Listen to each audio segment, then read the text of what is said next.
और इस सेमिनार का एक पर्पस जो है वो हमारे लिए जानना बहुत ज़रूरी है। ओरिएंटेशन एक वर्ड होता है, ओरिएंटेशन, ठीक है। ओरिएंटेशन बहुत इंपॉर्टेंट सेगमेंट होता है। मैं मान के चल रहा हूँ आप लोग यूथ हो और एक बहुत ताकत है आपके अंदर, आप एक मिसाइल की तरह हो, ठीक है, चाहे उसके पास न्यूक्लियर वॉरहेड है या जो भी है, बहुत एनर्जी है। बट मिसाइल जो होती है अगर वो गाइडेड नहीं हो, अगर उसको उसका लक्ष्य नहीं पता हो, तो वो सेल्फ डिस्ट्रक्टिंग मोड में चली जाती है, ठीक है। अगर हमें पता है कि भाई हमें फलाना टेरिटरी पे अटैक करना है और हमने उसको सही डायरेक्शन में मोड़ दिया, सो वो मिसाइल क्या होगी, वो मिसाइल जो होगी वो जाकर अपना काम करेगी। लेकिन अगर वही सोचो उल्टा उसी देश के ऊपर घूम जाए तब, तो क्या करेगी, सेल्फ डिस्ट्रक्टिंग मोड में चली जाती है। एक्चुअली में आप सभी वो सेगमेंट हो, वो ताकतवर हथियार हो, अगर इसको सही ढंग से हम लोग ओरिएंट करते हैं सो डेफिनेटली वो अपने क्या होगा, अपने लक्ष्य को, अपने जो उसका जो टारगेट है उसको वो अचीव कर सकती है। इसीलिए ओरिएंटेशन एक बहुत इंपॉर्टेंट सेगमेंट होता है, जहां पर हम इस चीज को पाना चाहते हैं, हम उसके लिए अपनी प्लानिंग को तैयार करते हैं। सो आज का जो हमारा सेमिनार है 7 स्टेप्स ऑफ सक्सेस। मैं आपका गाइड ओजांक इस विषय पर आज बात करने जा रहा हूं और कोशिश ये करूंगा कि आज के सेमिनार के बाद, चाहे आप सेल्फ प्रिपरेशन कर रहे हो, चाहे आप किसी के मार्गदर्शन में कर रहे हो, चाहे अभी आप प्लान कर रहे हो प्रिपरेशन करने के लिए, आपकी जो प्रिपरेशन है उसको एक रास्ता मिले, और न सिर्फ रास्ता मिले, सही रास्ता मिले, और सही रास्ता ऐसा हो जो टू द पॉइंट हो और कम समय में आप अपने मकसद तक पहुंच सके। जिस सपने के साथ, जिस डिजायर के साथ आप यहाँ आए हैं इतनी दूर दूर से, वो सभी जो है वो आपका कंप्लीट हो। तो 7 स्टेप ऑफ सक्सेस में हम लोग बात करें तो सबसे पहले हमारा होता है step 1। Step 1 that is known as clearing your mind.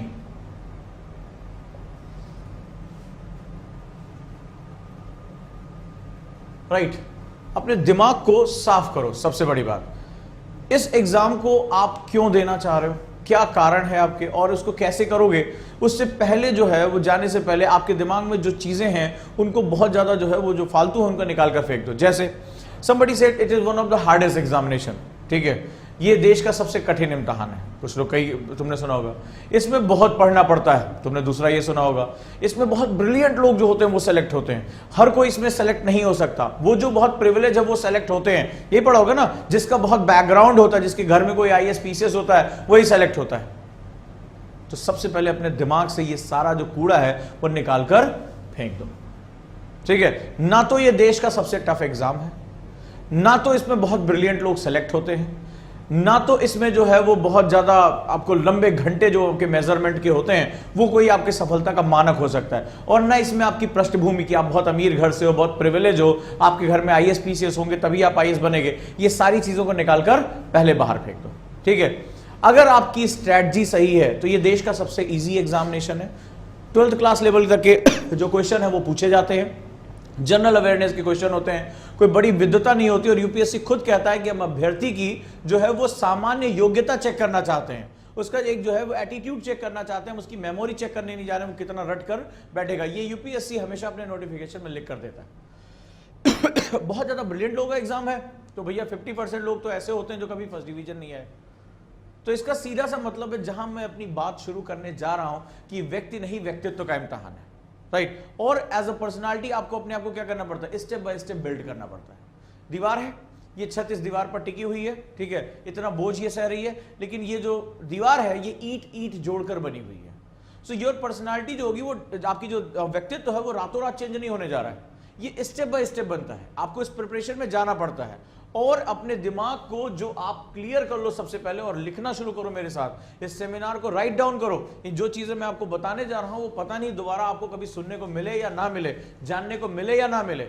आज इस क्लास से, इस सेमिनार से उठने के बाद आप ये विचार नहीं करेंगे कि मुझे तैयारी के विषय में सोचना है। आज से, इसी क्षण से आपकी तैयारी, आपका IAS बनने का व्यक्तित्व शुरू हो जाना चाहिए, बिकॉज एवरी मिनट काउंट्स। और अगर आप, आज मैं प्रूव कर दूंगा इस सेमिनार के बाद कि आपका एक ही दोस्त और एक ही दुश्मन है, सेम चीज, एक ही चीज जो है वो दुश्मन है और एक ही चीज दोस्त है, और वो है समय। अगर आपने समय का सही उपयोग नहीं किया तो ये आपको मार देगा, और अगर आपने इसको सही उपयोग कर लिया तो आने वाले समय में आपको दुनिया जो है वो सफलतम व्यक्ति के रूप में याद रखेगी, राइट। लेकिन हम जब किसी भी महान काम का शुरुआत करते हैं, महान स्टेप की शुरुआत करते हैं, तो सबसे पहले हमें अपने दिमाग को क्लियर करके रखना पड़ता हो, क्योंकि दिमाग को क्लियर करने से हमें जो सबसे बड़ा फायदा मिलता है वो ये मिलता है कि आपको फर्स्ट पॉइंट और एंड पॉइंट दोनों क्लियर होते हैं, राइट। फर्स्ट पॉइंट और एंड पॉइंट दोनों क्लियर होते हैं। ज्यादातर हमारा स्टूडेंट करता क्या है, उसको फर्स्ट पॉइंट पता होता है, yes I am started study, ठीक है, मैंने जो है पढ़ाई शुरू कर दी, मैंने तैयारी शुरू कर दी,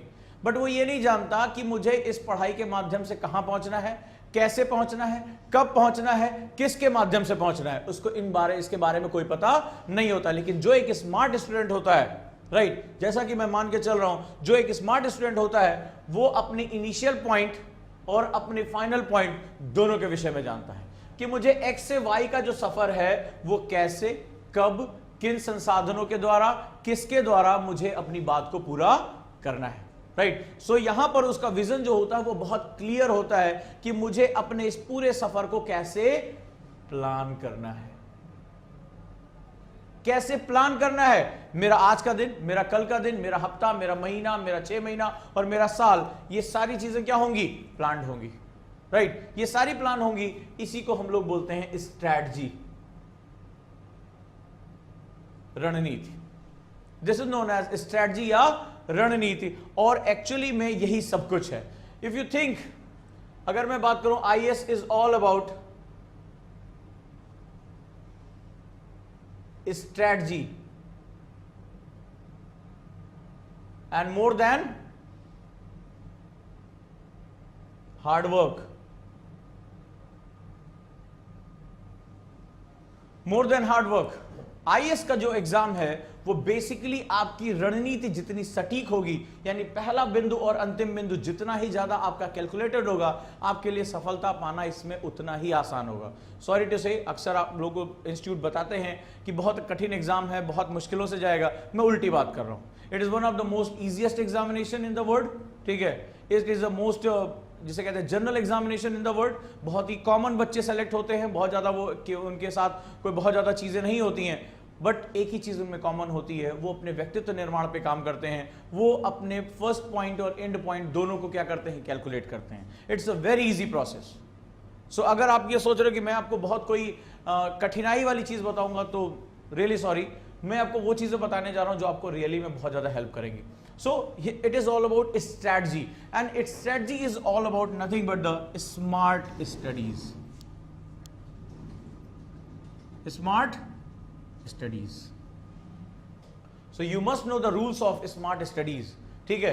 हार्ड वर्क, आप चाहे 15 घंटे पढ़ो, चाहे 16 घंटे कुर्सी पे बैठे रहो, किताबें खुली हुई हैं, आपको बिल्कुल नहीं पता कि इसका मुझे क्या करना है, आप उसको पढ़े जा रहे हो, बहुत अधिक मेहनत कर रहे हो, हाईलाइट से अंडरलाइन कर रहे हो, फिर उसको कॉपी में लिख रहे हो, लेकिन तुम्हें पता ही नहीं कि तुम्हारा पर्पस क्या है, तुम्हें जाना कहाँ है, तुम्हें इसका एंड पॉइंट क्या है, तुम्हें इससे क्या निकालना है, तुम्हारा रास्ता कैसे है, इसके बारे में तुम्हें कोई जानकारी नहीं है। So it is hard work से कहीं ज्यादा ये स्ट्रैटेजी का गेम है। स्ट्रैटेजी का मतलब क्या होता है, स्ट्रैटेजी का मतलब तुमने सुना होगा, एक मुगल शासक भारत में जो आता है और सामने एक बहुत बड़ी सेना होती है, ठीक है, तो उसके सैनिक कहते हैं कि सब हम लोग सर तो बहुत कम हैं और ये सामने तो बहुत बड़ी सेना है, हाथियों से पूरी जो है सेना है, इतनी बड़ी हाथियों वाली सेना ही नहीं किसी के पास।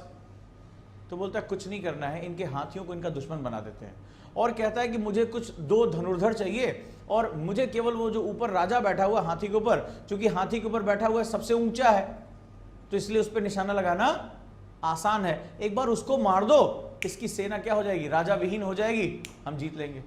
और उसने क्या किया, उसने अपनी छोटी की सेना के साथ जो है उसने उस राजा की आंख में तीर मार दिया, वो राजा जो है मर गया, और क्या वो उसके हाथी तितर बितर करके उसकी सेना को ही कुचल के निकल गए।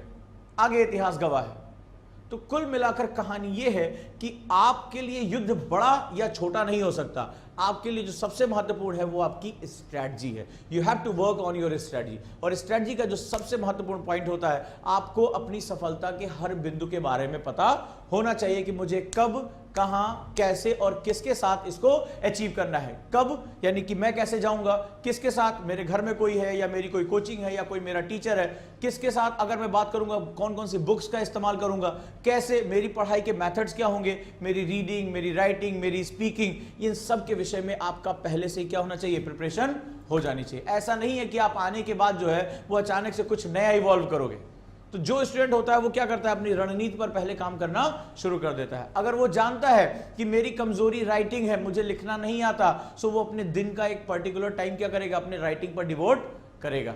लेकिन एक स्टूडेंट जिसको कुछ नहीं पता, जिसके रणनीति के बारे में उसको कुछ नहीं पता, वो बस भागता हुआ चला जाएगा। लाओ पहले कोर्स पूरा कर लेते हैं, फिर कभी हम देखेंगे राइटिंग के भाषा में।